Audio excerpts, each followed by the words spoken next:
We're currently a top 3 finalists in the Doritos Crash the Super Bowl contest. We did a 30-second self-funded project Doritos commercial, and it's top 3 in the world out of all these submissions. Basically what that means is we're in the running for $1 million and having our video play live at the Super Bowl.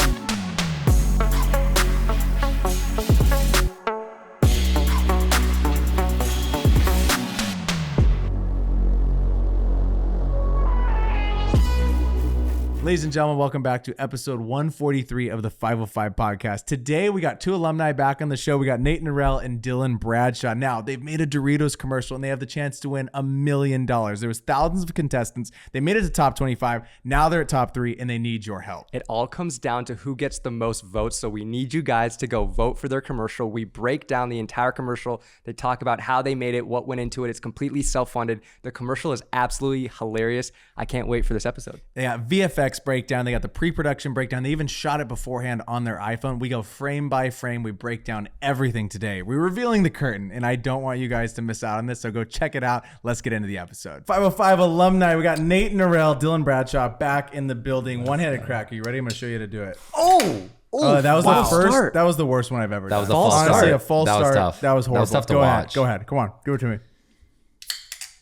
Oh, That it's so was tough. Even worse. Even worse. So what do we tough. got over here? No, what wait, are you wait. doing? You can't start with your thing on. You've been on the thing. show You before. gotta pick it up, then Pick go it up. under. Oh, I thought I had to. Okay, cool. This cool, is cool. a 0 over here. So tough. Hold up. You just Come touch on, it to the redemption, table. Nate, Big redemption. 0.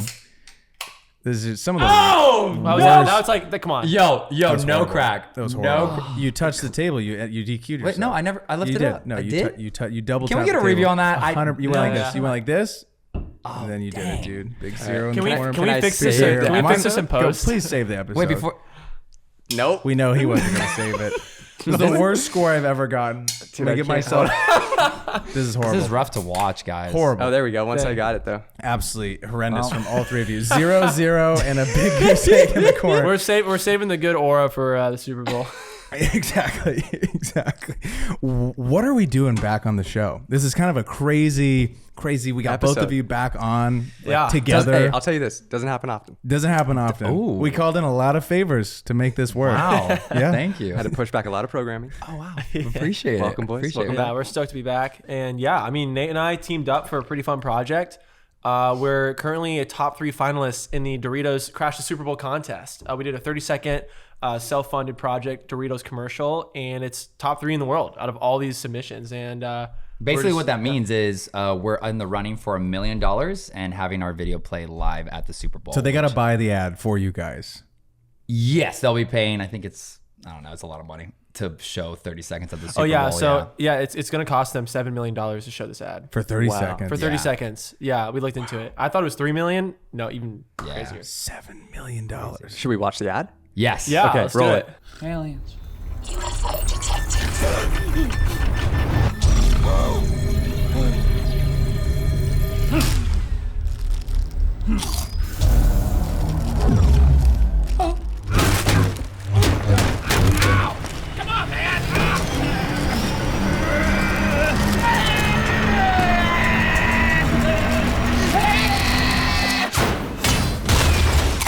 Dorito. Yeah. First off, hilarious ad. Thank you. Phenomenally done. I have so many questions, but the first question is, if people wanted to vote for you guys, how do they do that? Tell me how to do it, dude. Yeah, excellent question. So everybody go to DoritosCrash.com. You'll see us and the 2 other finalists. Vote for us, Abduction under Dylan B, and just throw in your email and vote once per day, per device, every day from January 14th to January 28th. It's a lot of days. How many days is that? That's 14 days, 2 weeks to potentially change our lives forever and support some indie filmmakers. And so this has nothing to do now with the quality of the product. It is all now about who votes. The So we need quality- the rocks to vote. Yeah, the quality got us to where we are Okay. top 3 Yes. through the judges, and now it's like, okay, it's up to a public vote. It's a popularity contest. So the rocks, it's in the rocks' hands. Yeah. So you guys have to go vote Yes. right now to help fellow rock alumni. Yes. Yes. Make this spot happen. We don't ask you guys for much. We don't, seriously. We don't ask you guys Just for a much. couple of votes every single day per device. Exactly. For 2 weeks. Please.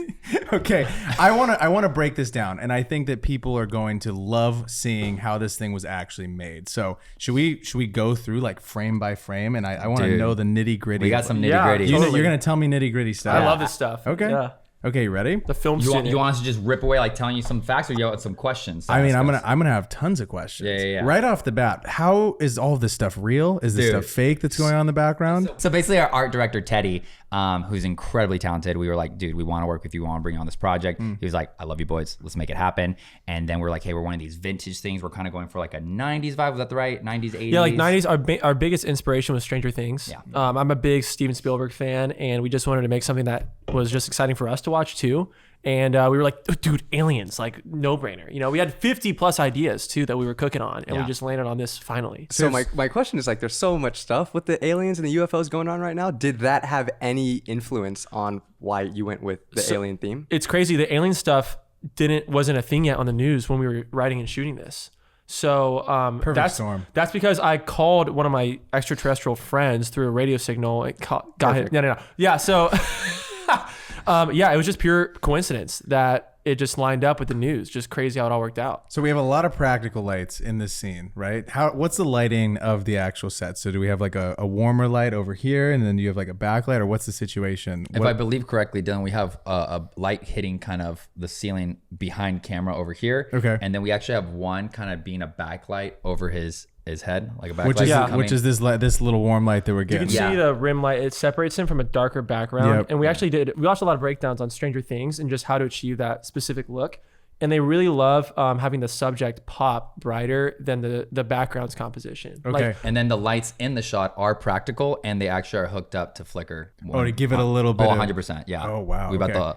Is there any blue light in here, or is it all kind of warmer? I'm gonna be honest. I can show you the raw shot with no coloring is just orange. The It's just whole full thing is tungsten. very like tungsten. Full tungsten. Yeah. Very orange. The coloring is what brought that to life. And we really shot made this it on pop. the red Gemini as well. So like with red raw, you can adjust the white Nikons balance are in post. crazy. Yeah. They're insane. It's I didn't know Nikon was Super Bowl quality. I didn't either, yeah. man. I guess, But sorry, Sam Newton. You never know, dude. You never know. The stuff on the screens, on the computer screens, Yes. is that VFX? That is VFXed in. That is screen replacement.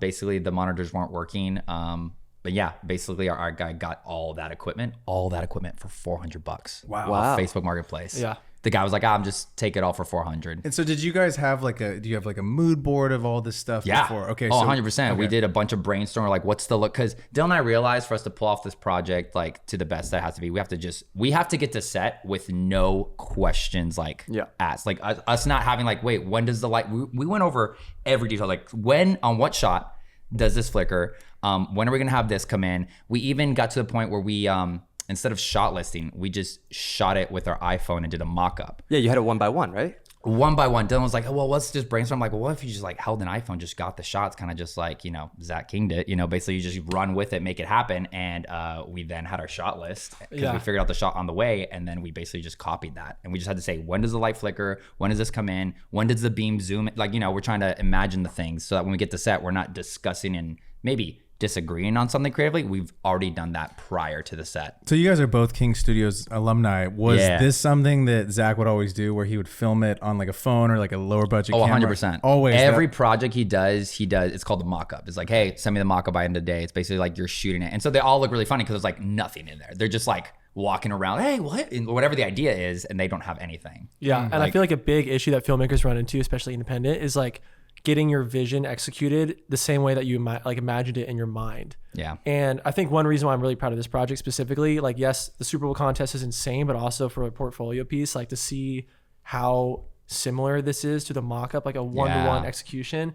I'm like, dude, we got to keep running this. Yeah, like that's tough to pull off. When it comes to making a spot with visual effects versus no visual effects, how does that change the process? I mean, with VFX, whenever there's a project involving that, I just try to separate all the VFX shots in prep just so that we can focus in on those and make sure nothing falls through the cracks. I mean, supervising, but after working with Zach, I mean, basic VFX is pretty it's all just made in the prep. It's all just done in preparation and knowing exactly what you need to do to execute it correctly. And yeah, just I think that would be by talking to whoever your VFX artist is, locking them beforehand, or having someone that's a VFX supervisor, like, hey, this is how it goes down. So that's what we had. We had Jace Hardwick be our VFX supervisor and his team. And so when we were like, hey, we're wanting to pull this off, how do we do that? And he's like, well, we can do this all VFX, but if you did this slightly practical too, then it could mix perfectly with the VFX. So like when you get to the middle of like the ragdoll scene, which we'll get more into, when that beam happens, the beam isn't really there, like really, all that's like VFX, like the blue beam, but the light is actually practical. Like we actually got a light that kind of like closes in. What would you call it? Yeah, it was like a Joker with a Fresnel. Yeah. That's like a spotlight. And then one of the plates, we had like 10 plus VFX plates for that ragdoll scene. And one of them was... What's a VFX plate for those that don't know? Yeah, so I mean, imagine like Premiere Pro, like in the timeline, you have all the different layers. A plate is like one of those layers that you use for like masking or just to have certain details in the shot that you can like recover afterwards when you're painting away effects. So is it empty? Like there's no talent in it? Is that what you're saying? Some of them, yes. Okay. Yeah. So we had like one plate with talent in it who was doing like the falls onto a green screen pad.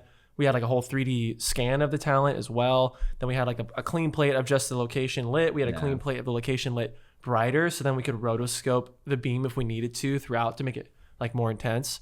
And then we had a plate of like Nate on the light, shaking it around in the pattern, just like of the motion that we practiced. And you knew what the pattern was going to be before we got there. We literally have an amazing, amazing Google Meet of us all just talking, and we're like, do we go up, down, up, or is it up, pause, down? Like what to make the funny? Literally, you only have 30 seconds. So every second counts. We're like, this is a big moment. How do we make it visually stimulating but also funny with the small time we have? So. And for the storytelling, like giving the UFO like the beam is a character. Yeah. Like how is it more petty? What's more funny and petty? Like, oh, is he gonna go this way or shake him around? You know. So all this stuff on this screen, this is real stuff over here, but this is all in Yeah, post. basically went to Fiverr to get someone to design that, and then basically gave that to our VFX editor to screen replace in. And Easter egg.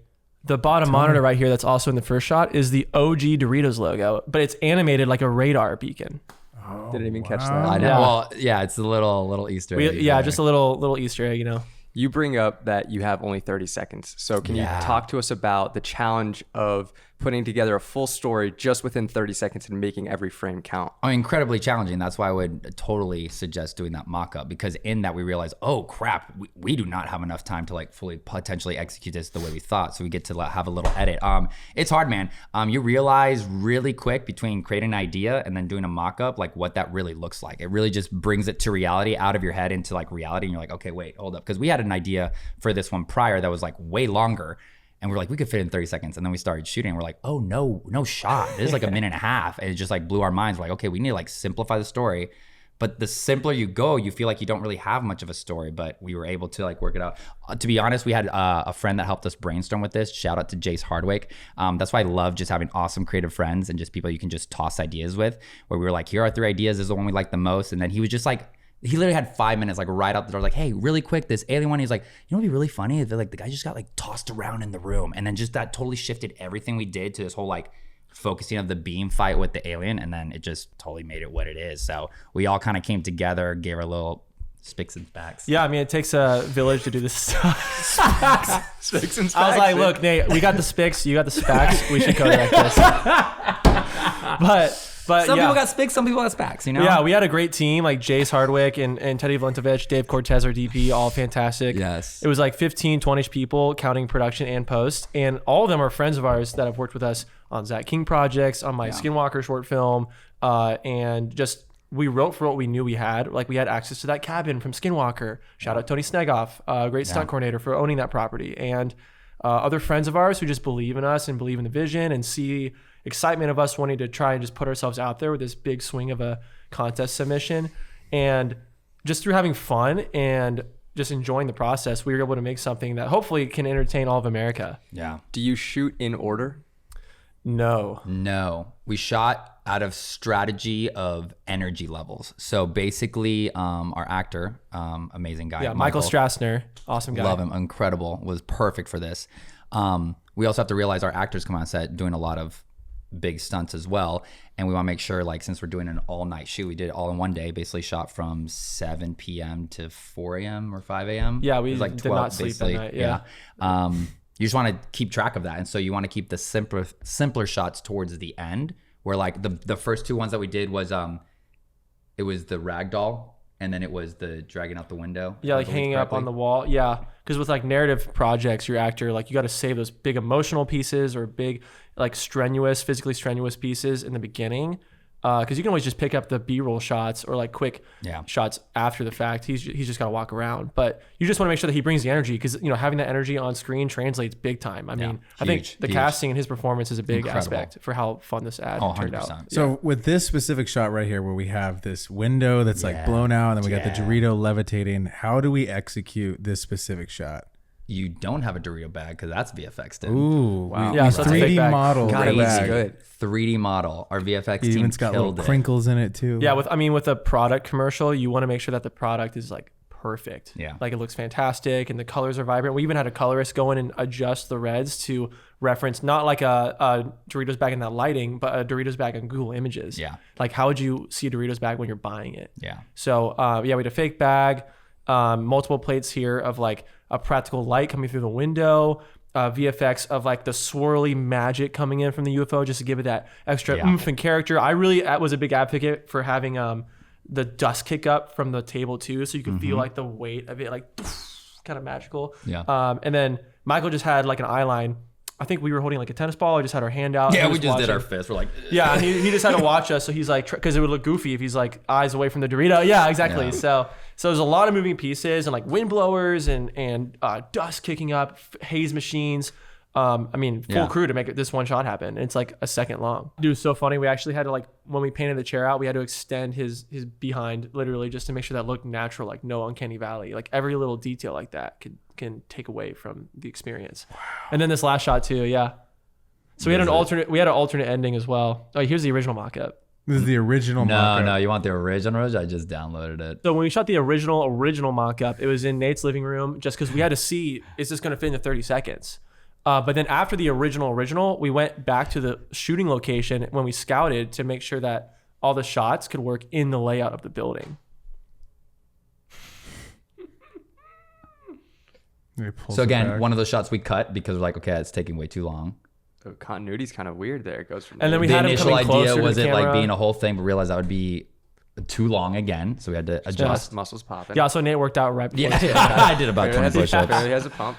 And then the UFO would be there. Yeah. So for the bolt, yeah. How long did you guys have before the competition became like a thing to you guys then deciding to make it? Is this because like they I hadn't wish I done had this the for a dates. minute, right? Like they used to do it. They and stopped in 2016. Yeah, which is one of the reasons wow. why when I found out about this contest, I was like, no one's talking about this. First time in 8 years. Like, we got to jump on this for this opportunity. You And know? I've always loved Doritos. I mean, that was one of the biggest reasons I started watching the Super Bowl was because of the Doritos commercials. Like their spots were always like the super goofy, funny ones. So when Dylan hit me out, he was like, dude, you know about the Dorito content? I'm like, yeah, they don't do them anymore. He's like, well, they're revamping it. I'm like, oh, dude, it's like, want to co-direct? I'm like, yes. Was let's this make the happen. first? This was the first day that it popped out that you guys synced back up to do the commercial, or No, we found out late. Yeah, we were late. We had like less than a month to just fully actually execute. less than a month. Like we had like 2 weeks and a half, and we decided to full send it. Oh, that's right. Yeah. Yeah, no. So we had to full send. And we we got like maybe 2 weeks and a half to 3 weeks total. To like come up with the idea, shoot it, edit, and turn in. Yeah, and so once the shoot was done, we technically had 5 days to edit, which would have been insane. But Doritos did an announcement where they extended the deadline by 10 days. Super random out of left field. So then we were So like blessing crazy. in disguise. I'm glad we did it. I'm glad it happened because that's what made VFX team have a little bit of breathing room and not lose their minds, and then also just make it perfect. Yeah, and even with that 10-day extension, the night before it was due, I'm gonna call Nate and Jace. Yeah. I'm gonna call Nate and Jace, and we're like, all right, guys, cool. Like we're wrapping up a call at midnight. Stoked for tomorrow. The video's due at like 10 p.m. tomorrow. Awesome, we got all day. Then as we're about to get off the call, I'm like look at the Doritos website. I'm like, guys, don't be mad. Little red. It's definitely code red, but don't freak out. It's due at 10 a.m. tomorrow, I think. 10 or 9 9 a.m. a.m. 9 a.m. It's due at 9 a.m. tomorrow. And then Nate was like, oh, so we're not sleeping. And so we stayed up all night. But tell them why, because you saw that the thing says 12. You thought it said 12 a.m., but it said 12 p.m. Yeah. And then also, So it's noon. it's like Eastern time. So like all the conversion, I went to film school. I'm not good at math. And then like, just it's so confused. But anyways, because of that, we stayed up all night working with our VFX team, and then also our colorist who's in Toronto, and our sound designer who's out in the UK helping us. Like just crazy, all these pieces cranking in down to the wire. Literally, Doritos has their timer on the website, and we're just checking in to make sure how much time we have. But we had an hour and a half left before we submitted. Wow. Yeah. But pressure builds diamonds. That's true. Yeah. Pressure builds rocks. Dog. True. Come on. But diamonds are rocks. What? Come on, Nate. Come on, dude. I feel like when making, I mean, this isn't, would you consider this a spec? I mean, So it technically technically is. It's a speculative piece of, hey, Doritos, if you hired us or any big brand like this is what we could do on a self-funded project. So yeah. So for other people wanting to make specs and get into specs, they see this and it's on a crazy level. Like obviously you guys pulled out all the strings. Yeah.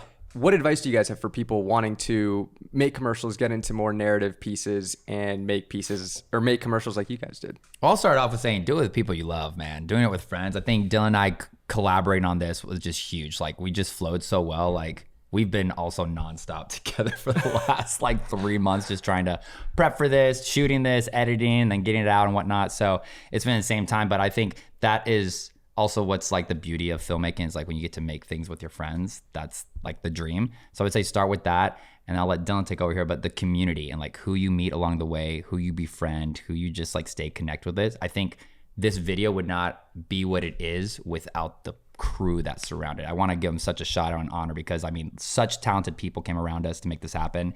Some of my connections, most were Dylan's, and it's just insane to see a group of people come together, good work together with a vision, and then teamwork to make something like this pop off. It's just incredible. But yeah, no, for real. And then also, I guess when it comes to making specs, just do an idea that you love that gets you excited. Like I said earlier, I love science fiction and Steven Spielberg, and this like alien idea just excited me as a filmmaker, and seeing it fully executed is just like so stoked to like pin that on my profile, man. You know, so just make something that excites you. Yeah. And I mean, if you want to be more strategic about it. For this spec, obviously Doritos is watching it. Yeah. But for other projects, if you have like a connection with another brand or friend of a friend somewhere, be tactical about it. Like if you have a friend at like a drink company, then make a drink spec and crush it and kind of talk to them or see what branding they love. Also do the research as well. Nate and I watched quite literally every Dorito ad on the internet before we like got to the final script, just to see what ideas have been done before, what was funny, what was funny 10 years ago, what's not funny now, like just to figure out the pacing of a Dorito ad, like the branding, because people notice that, like the brand will see that immediately. So one thing that we noticed is some ads that did the best, it wasn't even focused on Doritos, weirdly enough. It was just a part of the story. Like one of my favorite Dorito ads, one of the many, but one of them is this guy sitting in an airplane and he's like at an open seat next to him, but he wants no one to sit on it. So he's trying to, every time there's a new person like walking down, he tries to do something that's like disgusting. You know, he's like picking his nose or like leaning off or like being super messy. And then you see like in the distance a really cute girl, and he kind of like straightens up, and then like he has like a bag of Doritos, and he's like, and then all of a sudden it reveals that she's like holding a baby, and he's like, you know? And then like she's sleeping and the baby's there, and he's like, do you think she'll like me if I give you a Dorito, kind of thing. It's like, it was part of the story, but it was like, so that's what we kind of took for inspiration. It's like Doritos is part of the story, but it's more about the main characters being the Michael and this alien being fighting over this item. It just happens to be Doritos, which is definitely highlighting it subconsciously. So it's like, yeah, you could switch out any product. It's just that the Doritos brand is so fun. Like it matches that story perfectly. I mean, it's so crazy. Yeah. Like I feel like Nate and I learned that a lot working with Zach, and then just from watching like other filmmakers that have come before us, it always comes down to the story. Yeah. You know, because that's what people are looking for. They just want to be entertained and enjoy what they're watching. What did you guys learn as a director duo on this specific shoot? Because it was your first time working together, being co-directors. Yeah. What was that like, and what advice would you have for people who might be looking to, you know, get into directing together? Like, what was that like? What kind of duties did you split, or what did you find yourself kind of stepping into? Let me take a moment really here. It was so fun. I had so much fun. Some of the most fun in my life, just to co-create with one of my best friends, and just like, dude, just, I don't know. It comes so easy. I feel like for you guys too, like when you're like making little skits or whatever, it's like, it's just fun. You just feel alive because I don't really feel that. Feels like work. We can cut that out, right? But honestly, super fun. It's just hard working with people who aren't that talented. I know, right? I know. You feel me? No, I get it. Wait, hold on. But for real, incredibly fun. And I loved our synergy in the sense of like, we both are talented, but then there's strengths that each one of us has that the other probably doesn't have. Like, I can't pinpoint one at the moment, but I don't know. Say what you feel. No, no. But we talk Where's about Dylan this. lacking? We talk about this where we're like, so example, I do more social media, right? Yes. That's more where I've been. I still do like directing work and whatnot, but it's leaned more towards social media just because working with Zach and then how my life has led. Now Dylan's focused on directing all the way to like Steven Spielberg's cinematic story. So when we come to this ad bit, you know, he had a great thought. It's like, let's start with a wide opening shot of like the cabin, which obviously you should. But I was like, this is social media, but it's commercial and it's fast. We got 30 seconds. Let's start right in the middle of like the room. The guy, he's like, oh, you're so right. And then there was aspects where I was like, we need to do this way more faster. And he's like, no, we need to take a breather here. This is where the story is being told. So it's like we get to like balance each other out on how we tackle it, both with this intense craft and love for detail and art and cinematography at the same time. But it's like, I'm thinking how to get people's attention because I know how ads work. You're thinking you want to put like the Subway Surfer game. 100%. Playing 100%. during the ad. Yeah, below it. Yeah. Why do you think we it have needs all to be- screen? And I'm like, it needs to be 70 millimeter. Like, we gotta shoot. Why do you think we have all the IMAX. monitors Yeah. on the screen, you know? But yeah, it was a cool dynamic just because I feel like we're like a hybrid duo of, you know, I went to film school studying like the classical filmmaking studio style, and then Nate is like a beast at social media, the social media game. I mean, I did film school too. It's just led Yeah, elsewhere. but yeah. That's way more part of my personality, unfortunately. Yeah. I mean, like our taste is also very similar. I think like just having known Nate for like about 5 years now, like we trust each other. We have a strong friendship, and a similar taste for film as well. So I think that's helped a lot. When I was always nervous going into it, but I knew it was gonna be a great project just because Nate's the homie. But there were so many moments where Nate would just say exactly what I was thinking, and I was like, "Oh, this is perfect." Like we're synced up, but we also did the research, like I said, and we really were clear about what's our vision here, and just communicating as well. Like if we did have a disagreement, which we of course had throughout this whole process, we were really good about communicating. Like, hey, here's what I'm thinking, what I'm hearing you say is this and that, but like let's make sure that we sync this up now 2 weeks before we're shooting versus on set. And I think that is truly like the key factor as to why the mock-up was a 1-to-1 execution, is because we literally figured out all the little kinks in the armor beforehand, you know, 100%. and didn't have to worry about panic and chaos and figuring out problems when we're shooting in the forest in the middle of the night. Because the problems we did have took about 45 minutes to solve. We discussed, like, I know it's such a simple thing, but when the lights would flicker, I was thinking the wide shot. And then Dylan's like, well, how about in the next shot when we go into the monitor? And I'm like, this is 30 seconds. We're only gonna be on the monitor for a second to introduce the idea of the lights flickering, that there's an alien spaceship nearby. We need to have it go on the first. There's little things like that we just like, he had good points, I did too. We just had to hash it out for like 40 minutes. They're like,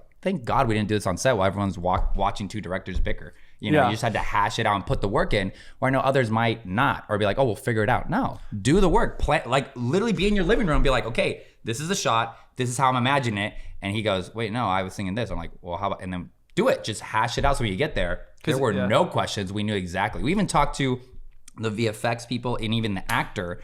I wanted to talk to everyone so far ahead of time because we only had one day. It was like, so when we get there, like, hey, remember what we talked about on the call? That's this moment. Let's just go for it. Instead of like, hey, so this is what you're imagining. It's like we had everything so prepped that it just flowed so well. Yeah, we had mood boards for every single detail, like an entire breakdown of how exactly we wanted the UFO beam to look from multiple references, how we wanted the Doritos bag to look from multiple references, good and bad, the cabin, wardrobe, hair, like location, every single little, even the type of lenses we wanted to use, every single little detail. The glasses he's wearing. Yeah, no, everything was super intentional. Even like the type of the Dorito dust that we created that's on him, even picking like the right kind of chip for him to pick out of the bag. Because every detail, when it's a 30-second ad for a big product, every single thing is purely intentional. How many chips did you guys look at before selecting the final one? Teddy actually went through multiple bags and had like a hero bag of all the perfect chips. We're like, don't eat these. Don't touch. You're fine off my set if you touch these. Yeah.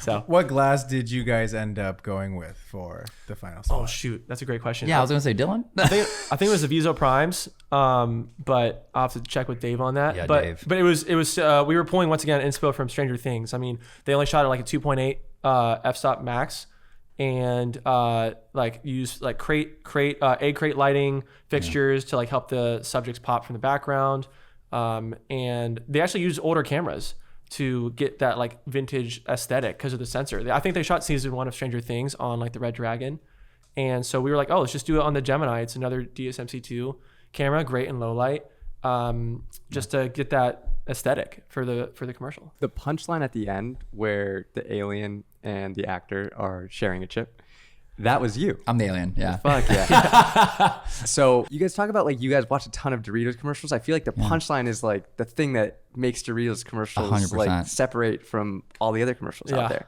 So when did you guys decide the punchline like idea, and how did you pull off being the alien? So the initial punchline idea was we actually, again, brainstorming everything. We're like, okay, we got this great idea. The ship explodes. Do we just end with that? Like, we were like, really? And it was like, well, let's do an alien. They were like, well, we have to get a whole wardrobe. That's like time and money we might not have. Like, these are like 3 days before or like 4 days out. And it's like, well, I think we really should. This is one of the last things we did brainstorm, even like the day before we were like hashing out to make sure we had this down.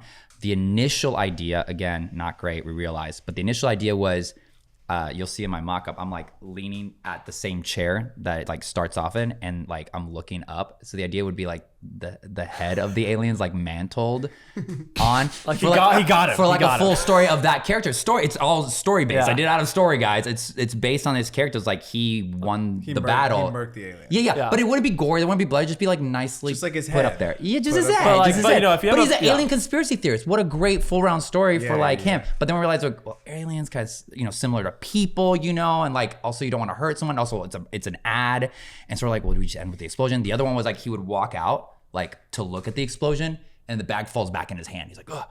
And I was like, okay, that's like clean and safe, but we were like not stoked about it.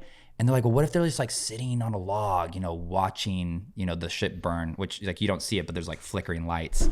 And we were like, yeah. And then the more we started pitching that, people were like, yeah, that's actually a safe bet and a really smart one if you nail it right, because the ship exploded.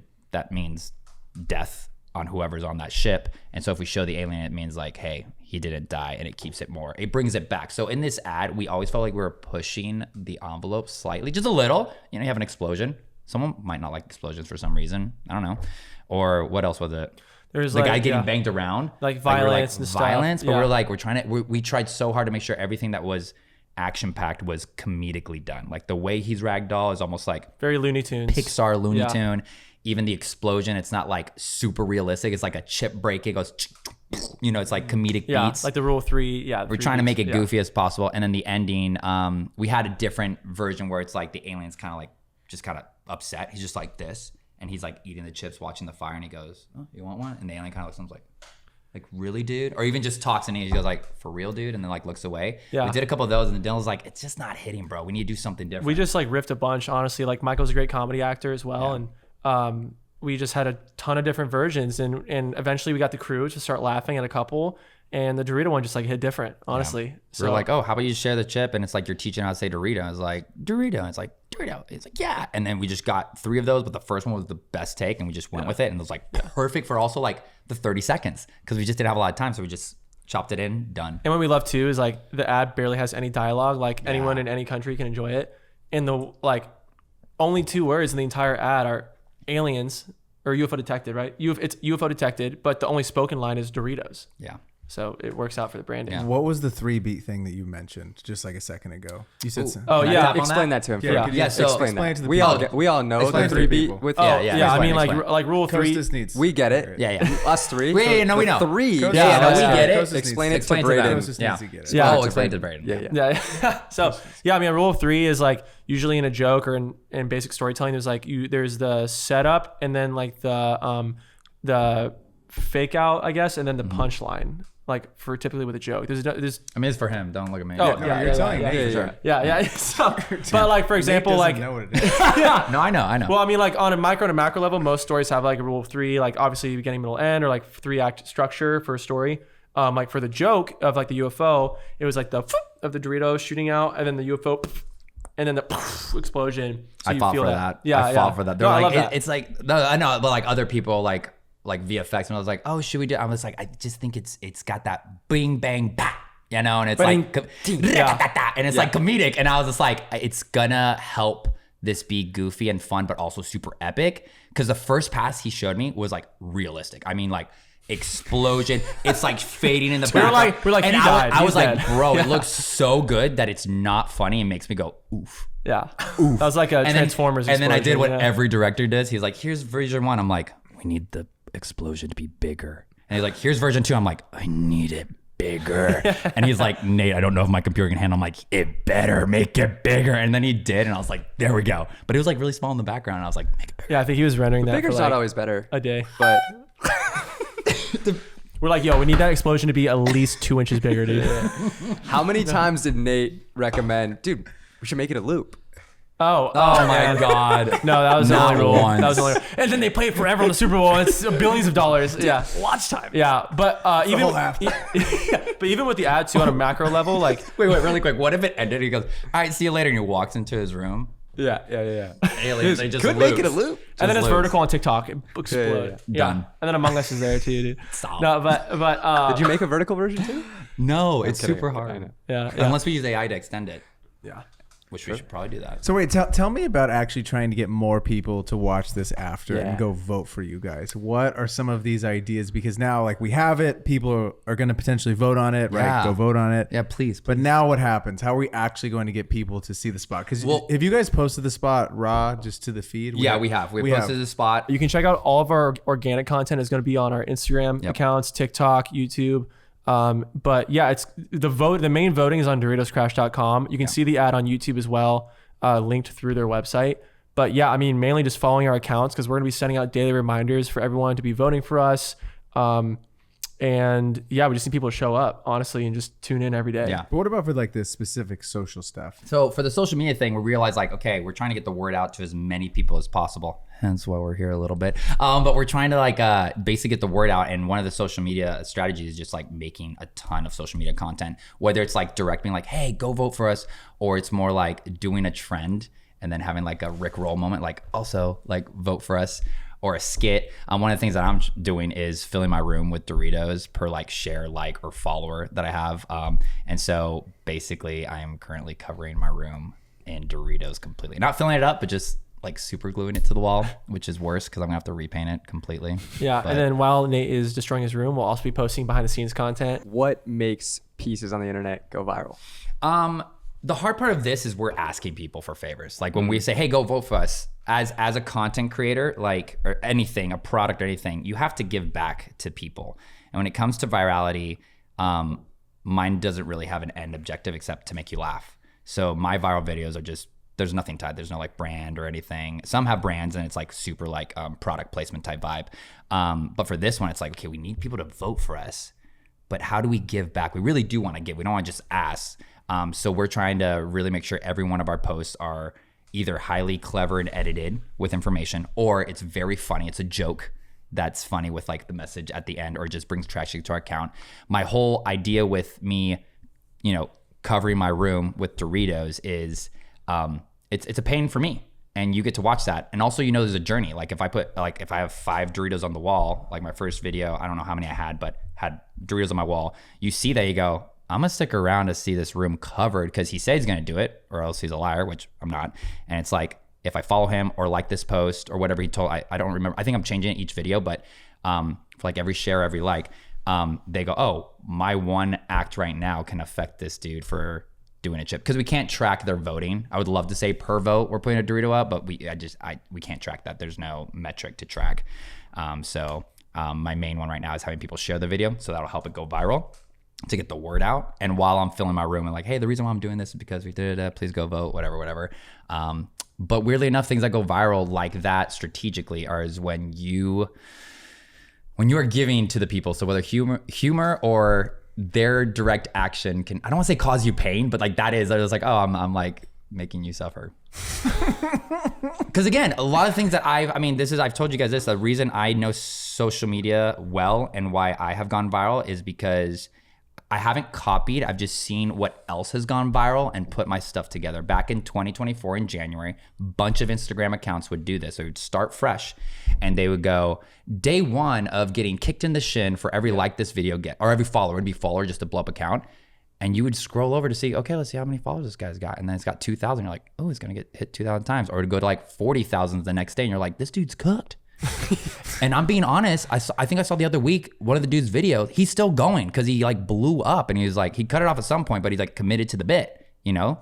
And then some people don't, and so that's on them. But it's like, you see accounts blow up big time. So I'm trying to use that idea with the dr- social media with the aspect, chip. with the chip, you know, covering my room. Covering room's not original. Someone else done it, but no one's done it with chips. I don't think so. That I haven't seen. And I don't know how to tape it to a wall. It doesn't stick, so I'm super gluing it. Oh, I feel like you could. I feel like you could tape to the super glue, dog. You feel me? Oh, I wish I knew that sooner. Frick. Oh my god, That's a good idea. dude. Next time. No, next year. I'm literally ruining my room right now. Like I have to like. Well, you my could. You could I'm only gonna have to scrape it off and my brother repaint You it. could ruin the corner that you've already done, and then for the rest of it. So Yeah. that way, you just have to repaint Yeah, yeah. like a little corner. Yeah. I feel like an idiot right now. Dude, it's all good. Probably would have made the same mistake. Just a little tape. When you guys win, what will this mean for you guys? I'm manifesting. You know, Huge. I personally threw a lot of this project and brought on the dream team, Nate, big time, just because I saw how big of a challenge this was to like actually take a swing and leave an impact on the contest. And to see us now at top 3 is just insane.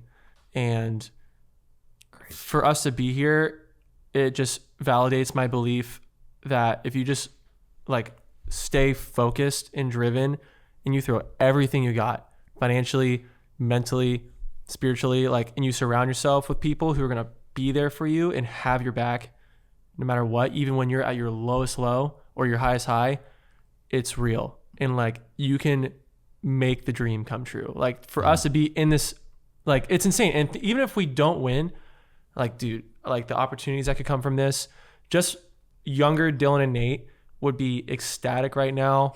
And just, I mean, for me to be an example to like, hopefully my like brother and family and friends to just be like, go get it. Like, go get the dream. You know, I mean, and I'm on the 505 again, baby. Yeah. I mean, that's the dream right there. Yeah. Come on. So like, How does it feel? Feels good. oh, dude, I'm stoked. I mean, I feel like I'm at home, you we'll know? have to do a third time so I can redeem yeah, myself. that crack but was abysmal. We need Yeah. a That was redo. That was the worst. That group was ever. the worst. That was the The worst. group average. yeah. Yeah. It was Tough. okay though. But we got all the negative energy out Yes, there, so yes. it's not So even then positive. the episode could yeah. just soar. but It's yeah, all I mean, uphill from there. but personally, I mean, it's a huge swing for us both as filmmakers on this journey. And Yeah. I mean, obviously professionally too. I mean, hopefully, Yeah. you know, so many people could hopefully see this, and, you know, all it takes is the one specific person to see it and start the next quest on my journey and Yeah. Nate's journey and everyone who was involved on the project. So I'm just so grateful to even have this opportunity. And it's so cool too. I mean, like, shout out to Doritos really quick. I mean, Yeah, huge. like, to do this contest and bring it back to give filmmakers like us. I mean, there are so many contestants that are like families and production companies, are startups, and, you know, just friends having fun. Yeah. And we now have a platform to like show our work potentially on the Super Bowl. Like, that is the biggest, like Nate said, that's like the Oscars of commercials. Yeah. Like, over 200 million people live could see that. So it's just like insane, man. I moved here in like 20, 25 years ago, and to see what, like, where we are now, like, it is so real that you can make the dream come true. Are you guys both happy that you decided to bet on yourselves this last like year and a half? Has it been just an insane like whirlwind of emotion? And you know, kind of talk us through that, because I think a lot of people that are listening, they're like I know you guys love your job. Yeah. I know you guys had a lot of fun, Yeah, but I think there's a 100%. lot of people that are like in a job either they don't like, or they're like trying to make this leap to bet on themselves. And what has that kind of been like for both of you? Dude, everybody's journey looks different. You just got to stay true to you. I know it sounds super corny, but like there are moments where I'm like, should I have quit earlier? And I'm like, no, that's where I was at in my life. And honestly, what a great job. Like, honestly, dream job. Loved it every second. There's no regrets. But then you have people like at 21 being full-time millionaires and making successful in life. And you have people finding their dream around 42. Like, everyone's journey looks different. I would just say, take the time to check in with yourself. I know with a lot of distractions of social media, and it's easy to just like numb the reality of where your life is at. But the reality is you can, I think we're in a day and age where you can actually live out your dreams. Like, I'm talking about his younger self, maybe remember like my dream as a kid was to be a filmmaker, and, you know, taking a moment to tap into that. It's like, dude, we're here. Like, we're doing it now. Don't know if we've made it, but I'm doing it for a job. It's my 9 to 5, basically. I focus my time on doing film. Like, what an honor. And like, even when sometimes you get caught up in it and you're like tired and exhausted, you're like, this is the dream. Like, it's not all sunshine and roses. It's like, but there are amazing moments. So I would encourage people, like, if you are in a place, a big issue usually is financially for people, you know, like a job keeps things financially stable. So I understand that if that's where you're at 100%. But then come home, and if you're wanting more out of life, don't crack open a beer and just watch a movie every night or hang out with friends every night. You can hang out with them, socialize, but like strategize, you know, like, I mean, when I was working at King Studios and then my TikTok was popping off, I kid you not, my life was 9 to 5 at the studio, and then 5 to 11 was brainstorming, writing ideas, conceptualizing. The whole Among Us series was a whole other aspect of my life. It just consumed me, but then it got me to where I am now. And so when you say, am I glad that, you know, I moved on from my job to my own thing? It's like, yeah, taking a bet on ourselves takes risk, but also like, even if it fails, which we talked about a lot through me, even if it fails, there's not really failure. You did something cool. You look back at those memories like, that was a blast. I got to like bet on myself. Like, there are moments that I've been like, is this not going to work? Am I going to have to go back to whatever? But I say this lightly. You can cut this out if this sounds wrong, but something I've been saying recently is my worst-case scenario is most people's reality. And what I mean by that is like a 9 to 5. Like, my worst-case scenario is just go pick up a 9 to 5. It might not be filmmaking. It might be Chick-fil-A. Heck, I'll do that. I love Chick-fil-A. But you know what I'm saying? Like, you get what I'm saying? Like we get so in our heads and panic. We're like, oh, but what if the filmmaking doesn't work and I quit? And it's like, sure, I quit my job. A year later, maybe have to get another job. So what? Oh, you failed. Okay, boo-hoo. Like, I tried. And then next thing you know, I save up money for next year, and then I quit again and go. Like, just keep trying, because I think we're too used to the fast food lifestyle of like, dreams just happen for people. They just pop off. And the reality is you don't see the 10 years prior of all the hard work they've done. I think, like you said, like, are you guys grateful like that we moved on or whatever we did, or take it back on ourselves? It's like, yes, but everything in my life has led up to this moment, it feels like. And whether this is our moment or not, it's going to lead to the next. And it's just a continual, you're doing it for life. You're living the dream, which is continually doing it. Yeah, I'd agree. You're like chipping away at it every time. Yeah, exactly. Yeah. And if you have to, you get another job, and then you do it all over again. Yeah, it's all part of the story. It makes the book more interesting. Oh, 100%. Yeah, and I think also like this is such a crazy opportunity, and it's easy to get lost in this kind of stuff. Like, I've been really focusing on just enjoying the journey, and like Nate said, at the end of the day, I am still wealthy with my health and my family's health and friends who are there for me. And I mean, that's more valuable than money, I would argue. You know? 100%. So what are you going to do with the million, though? I mean, probably a few Lego sets and a couple Bitcoins. But one full Bitcoin for me. Come on, Nate. Gotta Dude, I just finished a vintage Porsche Lego set last night. You rich, huh? He's trying to reverse manifest. My girlfriend bought it. Okay. Oh, yeah. Oh, she rich. Sugar mama. Dang, bro. I wish I had a girl to give me a Porsche. Yeah. But yeah, dude, Legos rip. Yeah, no, 100%. We should make a Legos commercial. Wait, okay. But being real with the money. Are you gonna reinvest in another ad type thing too? Or we want to keep pursuing. I mean, we have our both avenues. I do social media, he does directing, but I'm tapping back into directing and producing. I produce more stuff these days now. Also TikTok, ban, rip. Dude, do you think it's Gonzo Garbanzo? I mean, I think it's never Gonzo heard Garbanzo. someone say. Yeah, I just started right now. Just write that down. I was trying it out. Do you guys? I don't know. I always feel iffy about it, but this one seems a little more serious than the befores. So it would suck for me. But I mean, what's great is like I still have my filmmaking side where I've been producing, shooting on camera, and then directing stuff. And so Dylan and I want to do more co-directing stuff because it was so fun whenever those projects show up. But I know for me, and Dylan has talked about it too, but definitely want to use the money to reinvest to make this more the dream, you know? I'm more into filmmaking projects. Keep doing this. Like, that's the idea. Yeah, I mean, especially with this project, like, your work can speak for itself. And if you're just making good work and pushing out the envelope of, like, your portfolio, like, that will give you more leverage than anything else. Yeah. So just reinvesting that, just like how we invested into ourselves with this project. And, just move on to the next one. Ladies and gentlemen, thank you so much for tuning to this episode of the 505 Podcast. If you're still here, please go vote for the rocks down below. Drop us a like, drop us a comment, and we'll see you all next week. Peace.